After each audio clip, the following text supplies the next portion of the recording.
Welcome dear रॉकर्ट्स। आज हम देखने वाले हैं the valley of the dead. Movie की शुरुआत एक चर्च बेल बजते हुए होती है जहां शादी का सेलिब्रेशन चल रहा है। वहीं उस चर्च में कुछ फैमिलीज एक दूसरे के साथ खाना खाते हुए बातें कर रहे हैं। दूल्हा दुल्हन भी अपनी फैमिली के साथ फोटो खिंचाने के लिए पोज दे रहे होते हैं। लेकिन तभी उनके इस प्यारे रंग में भंग डालने के लिए जर्मन फौज की कार आती है। जैसे ही जनरल कार से बाहर पैर रखता है वहां पर बिल्कुल शांति सी छा जाती है। अब जनरल को देखते ही एक छोटा बच्चा उसकी तरफ भागकर उसे पानी देता है। लेकिन जैसे ही जर्मन जनरल पानी पीता है तो उसे खांसी आने लगती है, जिस वजह से वहां पर मौजूद सभी लोग जनरल पर हंसने लगते हैं। अब ये सब कुछ देखकर जनरल को लगता है कि ये सभी लोग मेरा मजाक उड़ा रहे हैं, इसीलिए वो वहां पर मौजूद सभी लोगों को शूट करने का ऑर्डर देता है और उन सभी को मार दिया जाता है। अब सीन यहाँ से शिफ्ट होता है एक आदमी पर जिसकी आंखों पर पट्टी बांधकर उसे बंदी बना लिया गया है और वो बार बार सैनिकों को कह रहा है मैं जनरल लोजानो का भतीजा हूँ और अगर ये बात उन्हें पता चल गई कि तुम लोगों ने मुझ पर बंदूकें तानी और मुझे मारने की कोशिश की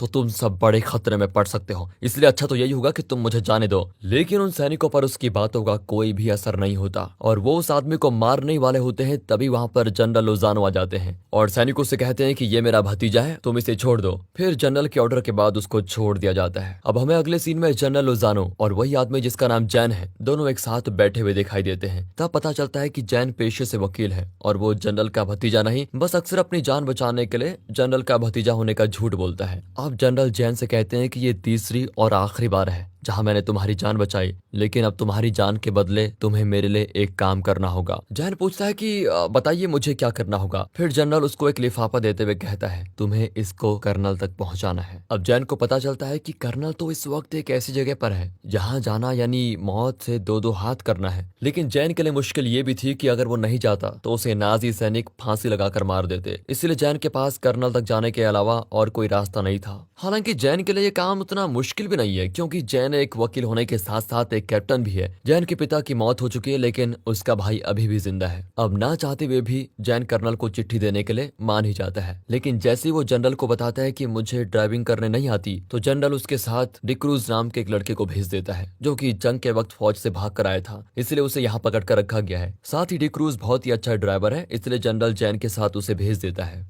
अब डिक्रूज को पता होता है कि इस रास्ते से कर्नल के पास जाना यानी कि जिंदगी के साथ खिलवाड़ करना है, क्योंकि ये रास्ता इतने खतरों से भरा हुआ है कि कोई भी आम आदमी इस रास्ते से जाने की सोच भी नहीं सकता। अब दोनों रास्ते में कुछ दूरी तक पहुंच जाते हैं, तभी उन्हें रास्ते में नाजी सैनिक रोककर उन पर बंदूकें तान देते हैं। लेकिन जैन कहता है कि मैं खुद एक मिलिट्री ऑफिसर हूँ और सरकारी काम से कहीं पर जा रहा हूँ। इस तरह बड़ी चालाकी के साथ जैन वहां से निकल जाता है। वहां से निकलकर दोनों कुछ दूरी पर पहुंचते हैं, तभी उन्हें प्लेन का एक पायलट पेड़ से लटका हुआ दिखाई देता है और जब जैन और डिक्रूज उसे देखने जाते हैं तो उसको देखकर लग रहा होता है कि किसी प्लेन से पैराशूट से वो कूदा होगा। उस पायलट के दोनों हाथ भी कटे हुए हैं, जिस वजह से जैन को लगता है कि ये हमारा ही कोई सिपाही लगता है। लेकिन तभी पीछे से रिपब्लिक सोल्जर उन पर बंदूक तानकर उनके हथियार छीन लेते हैं और दोनों को बंदी बना लेते हैं। अब रिपब्लिक सोल्जर का एक आदमी जब उस पायलट की तस्वीर खींच रहा होता है तभी वो पायलट जिंदा होकर उस फोटोग्राफर पर हमला करके उसके गले को काटकर मार देता है। इसी बीच ब्रास्की नाम का एक रिपब्लिकन सोल्जर उस पायलट को उठाकर दूर फेंकता है,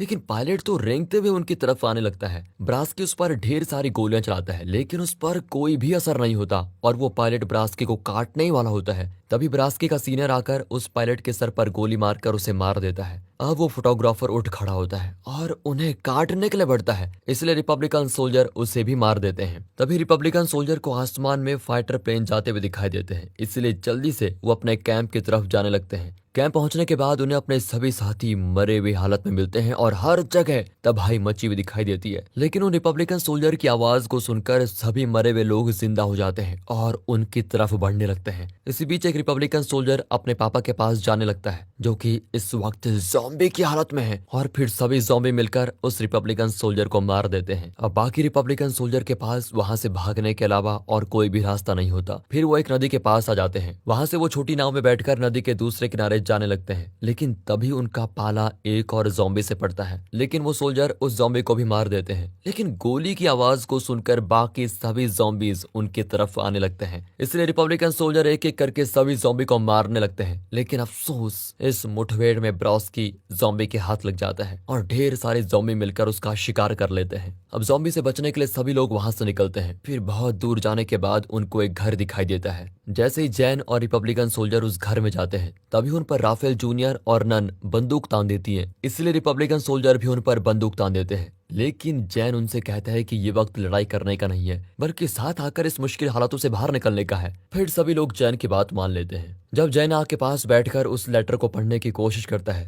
तभी गर्माहट की वजह से वो लेटर एक नक्शे में बदल जाता है। अब एंटी नाम के एक आदमी को दिखाते हैं जो ऊपर पहरा दे रहा है। तभी उसकी नजर एक कुत्ते पर पड़ती है जो कि बहुत जोर से भौंक रहा है। अब एंड्रयू ठीक से देखता है तो उसे एक ज़ॉम्बी दिखाई देता है जो कि उनके घर के पास आ रहा है। इसलिए एंड्रयू उस ज़ॉम्बी पर गोली चलाकर उसे मार देता है। लेकिन गोली की आवाज को सुनकर ढेर सारे ज़ॉम्बीज घर की तरफ आने लग जाते हैं और सोल्जर्स पर हमला करके उन्हें मार देते हैं। इसलिए जैन और बाकी सभी उस घर के पीछे से निकलकर उस घर को एक्सप्लोजिव से उड़ा देते हैं। अब सभी वैली की तरफ निकलते हैं, लेकिन जर्मन फौज ने अपनी सुरक्षा के लिए वैली के चारों ओर बिजली के तारों से एक कंपाउंड बनाया होता है। तभी उनकी नजर ब्रास्की पर जाती है जो कि अब ज़ॉम्बी बन चुका है और वो उन बिजली के तारों में अटकता है। जैन ब्रास्की को गोली मारकर उसे इस दर्दनाक जिंदगी से आजाद कर देता है। अब जैन सभी को एक नक्शा दिखाता है और उस नक्शे में इस वक्त वो सभी जहां पर मौजूद हैं वहां पर एक रेड मार्क बना हुआ है। नक्शा देखकर सभी को ऐसा लग रहा होता है कि ये जो भी हो रहा है सब जैन की ही करतूत है और उसी की वजह से ये सभी लोग ज़ॉम्बी बने हैं। तभी जैन कहता है कि मुझे खुद नहीं पता कि ये एक नक्शा है और मेरा यकीन करो इस सब में मेरा कोई हाथ नहीं है। वो आगे कहता है कि अगर हम वैली की तरफ जाएंगे तो शायद बच सकते हैं, लेकिन अब वैली की तरफ जाने के लिए कुछ लोगों की हाँ होती है तो कुछ लोगों की ना, इसलिए सब वोट करते हैं और मेजोरिटी जॉन के साथ होती है और फिर वो सब वैली की तरफ जाने का डिसाइड करते हैं। अब जैन और बाकी सभी वैली की तरफ पहुंचते हैं और ये वैली कोई और नहीं बल्कि मूवी की शुरुआत में हमें दिखाई गई वेडिंग सेरेमनी की जगह है जहां पर जर्मन सोल्जर्स ने सभी लोगों को मार दिया था। वैली में पहुंचने के बाद उन्हें एक गाड़ी दिखाई देती है और गाड़ी को देखते ही डिक क्रूज उसे ठीक करने के लिए चला जाता है ताकि वो आगे का सफर गाड़ी से तय कर सके। साथ ही उन्हें वहां पर एक नीले कलर का पाउडर भी मिलता है जो कि एक ड्रग है। अब जैन और कुछ लोग पास ही मौजूद एक वेयर हाउस में जाते हैं जहाँ ढेरों सारे मेडिकल इक्विपमेंट्स हैं जिनको देखकर लग रहा है कि हो ना हो यहाँ पर कोई एक्सपेरिमेंट्स हुए हो।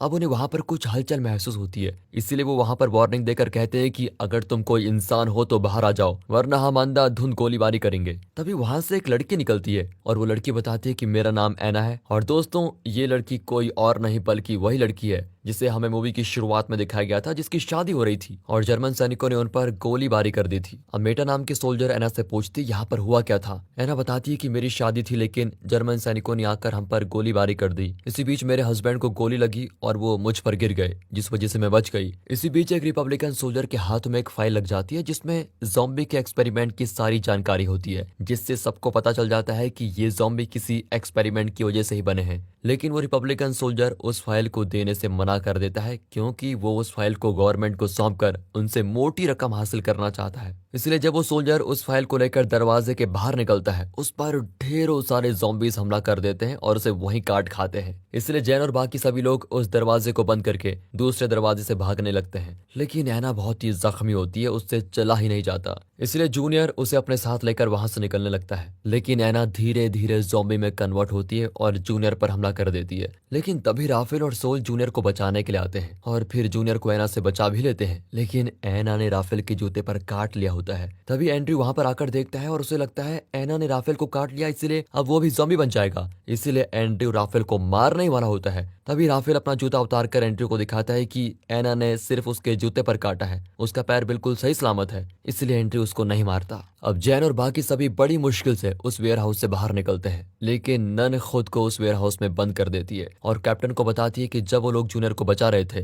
तब उसे ऐना ने काट लिया और वो नहीं चाहती कि उसकी वजह से बाकियों की जान खतरे में पड़े। फिर कैप्टन नन को कुछ एक्सप्लोजिव देता है ताकि वो ज़ॉम्बी से लड़ सके और नन उस वेयर हाउस को खुद के साथ उड़ा देती है, जिसके साथ कुछ ज़ॉम्बीज भी मारे जाते हैं। तभी डी क्रूज उस गाड़ी को ठीक करने वहां पर आता है, जिसके बाद सभी लोग उस गाड़ी में बैठकर निकल जाते हैं। अब हमें पता चलता है कि गाड़ी चलाते वक्त कुछ ज़ॉम्बीज ने डी क्रूज पर हमला कर दिया था, जिस वजह से कुछ देर में वो भी इन्फेक्टेड होकर ज़ॉम्बी बनने वाला है, लेकिन डी क्रूज ये बात किसी को नहीं बताता। अब सभी लोग पहाड़ी की एक चोटी पर पहुंचते हैं और जैन कैप्टन को बताता है कि इस कैंप के नीचे एक सुरंग है जो कि इस इलाके से बाहर निकलती है। अगर हम उस सुरंग तक पहुंच जाते हैं तो यहाँ से सुरक्षित बाहर निकल सकते हैं। इसीलिए अब जैन उस कैंप में जनरल लोजानो से मदद मांगने के लिए जाता है और उन्हें बताता है कि मेरे साथ मेरे कुछ साथी भी हैं जो कि अभी तक इन्फेक्टेड नहीं है और ना ही हमें उनसे कुछ खतरा है, लेकिन जनरल उनकी मदद करने के लिए मना कर देता है। इस वक्त जनरल लोजानो के साथ वो हत्यारा ऑफिसर भी होता है जिसकी वजह से वैली में ढेरों सारे मासूमों की जान गई थी। अब जनरल के इस फैसले से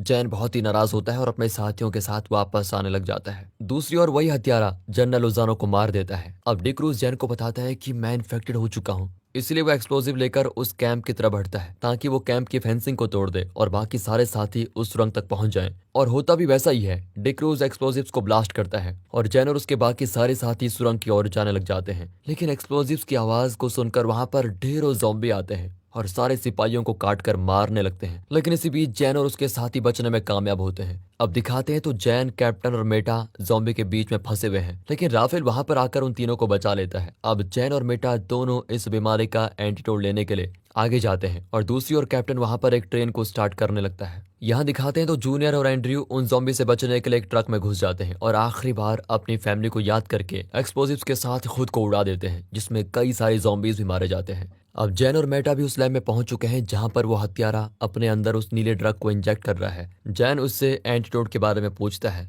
लेकिन वो कहता है कि इसका कोई एंटीडोट नहीं है और देखते देखते वो भी ज़ॉम्बी बन जाता है। इसलिए मेटा उसके सर पर शूट करके उसको मार देती है। लेकिन इसी बीच जैन के हाथ पर एक ज़ॉम्बी काट लेता है और मेटा जैन को बचाने के लिए जैन का इन्फेक्टेड हाथ काट देती है ताकि उसकी जान बच जाए। लेकिन मेटा की चलाई गई गोली की आवाज को सुनकर ढेरों सारे ज़ॉम्बीज उनकी तरफ आने लगते हैं। इसलिए अब जैन और मेटा खुद को बचाने के लिए लैब में रखे एक बॉक्स में खुद को कैद कर लेते हैं। दूसरी ओर कैप्टन, जो कि ट्रेन को स्टार्ट करने की कोशिश कर रहा था, उसे ढेर सारे ज़ॉम्बीज घेर लेते हैं। कैप्टन कई ज़ॉम्बी पर गोली चलाता है, लेकिन ज़ॉम्बी की तादाद बहुत ज्यादा होती है और उसके पास अब सिर्फ एक ही गोली बची है, इसलिए वो उस गोली से खुद को मार देता है। इसी के साथ ट्रेन भी शुरू होती है। मेटा और जैन जिस लैब में है वो लैब उसी ट्रेन में होती है, इस वजह से वो लैब भी इसी ट्रेन के साथ सुरंग से बाहर निकलने लगती है। अब यहाँ जैन और मेटा जिस बॉक्स में बंद होते हैं उस बॉक्स का शीशा तोड़कर ज़ॉम्बीज अंदर आने लग जाते हैं। तभी उस ट्रेन पर फाइटर प्लेन बॉम्ब गिरा देते हैं, जिससे सारे ज़ॉम्बीज मारे जाते हैं। लेकिन जैन और मेटा उस बॉक्स में बंद होने के कारण बच जाते हैं। दोनों बहुत ही खुश होते हैं कि आखिरकार वो बच गए। इसके बाद मेटा जख्मी जैन को उसके घर छोड़ देती है। जैन मेटा से कहता है कि तुम मत जाओ, तुम प्लीज मेरे साथ रहो। लेकिन मेटा जैन से कहती है, मेरी लाइफ अलग है, मेरे रास्ते अलग हैं, मैं तुम्हारे साथ नहीं रह सकती।